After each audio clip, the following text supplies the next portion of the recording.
আসসালামু আলাইকুম রহমতুল্লাহ। আশা করি সবাই ভালো আছেন। আমি আলহামদুলিল্লাহ ভালো আছি। তো আজকে একটা গুরুত্বপূর্ণ টপিক নিয়ে কথা বলার জন্য আমি আপনাদের সামনে উপস্থিত হয়েছি। তো বিষয়টা হলো, আমার আজকের টপিকটা হচ্ছে কিছু সুফি দরবেশ সাংবাদিকদের নিয়ে, মানে দরবেশ বাবাদের নিয়ে আমার আজকের টপিক। যেই সকল দরবেশ বাবাদের আমরা অতীতে দেখেছি বিভিন্ন ধরনের গুজব ছড়াইতে, সত্যকে মিথ্যা, মিথ্যাকে সত্য মানে নিউজ প্রচার করতে, এবং অনেক দালাল মিডিয়া আছে যেগুলা আমরা সবাই চিনি।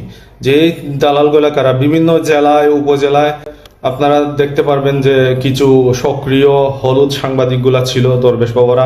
এইসব দরবেশ বাবাদের এখন আপনারা যেখানে দেখবেন সেইখানে প্রতিহত করবেন, কারণ এরা না সাংবাদিকতার ইথিক্স জানে, না সত্য নিউজ প্রকাশ করতে জানে, না কিছু জানে। এদেরকে অবশ্যই বয়কট করতে হবে সবার, এবং খুঁজে খুঁজে এদেরকে যেখানে পাবেন, যেখানে দেখবেন এখন বর্তমান পরিস্থিতিতে আইসা উল্টাপাল্টা নিউজ করতেছে বা দালালি করা শুরু করছে, আপনারা এই দালালগুলোকে অ্যাভয়েড করুন, এইগুলোকে উচিত শিক্ষা দিন। এই ধরনের দালালদের শিক্ষা পাওয়া উচিত, কারণ সাংবাদিকতার ইথিক্স ল অনুযায়ী যারা সাংবাদিকতা করে না, এই সকল হলুদ সাংবাদিকদের, এই সকল দরবেশ বাবাদেরকে আপনারা যেখানে পাবেন সেখানে জুতাপেটা করবেন।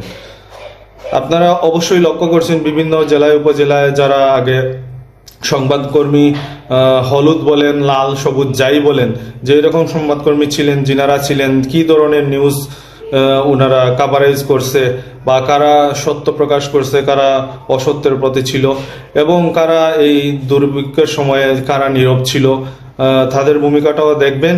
প্রয়োজনে আপনারা বিভিন্ন উপজেলা ভিত্তিক যে সকল দরবেশ সাংবাদিক কমিউনিটিগুলো আছে এগুলাকে প্রত্যাহার করুন। এগুলাকে যেখানে দেখবেন জুতা দিয়ে পিটিয়ে বিদায় করবেন। এইগুলাকে নতুনরা আসুন, তরুণরা উদ্যোগ নিন, নতুন সংবাদপত্র, নতুন বিভিন্ন গণমাধ্যমগুলো গঠন করুন, এবং সত্য প্রচারের সবসময় পাশে থাকুন। কেন সত্যকে সত্য, সাদাকে সাদা, কালোকে কালো বলার ক্ষমতা তার থাকতে হবে।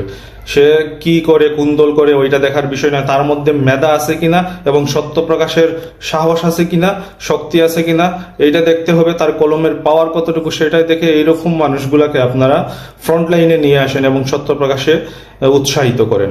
আশা করি আপনারা সবাই এইসব দালাল মিডিয়াদের থেকে, প্রতারণা হওয়া থেকে বিরত থাকবেন এবং প্রতারণার শিকার হবেন না, এবং এদের আশপাশ নেবেন না। এইসব দালালদের আপনারা অবশ্যই প্রতিহত করবেন।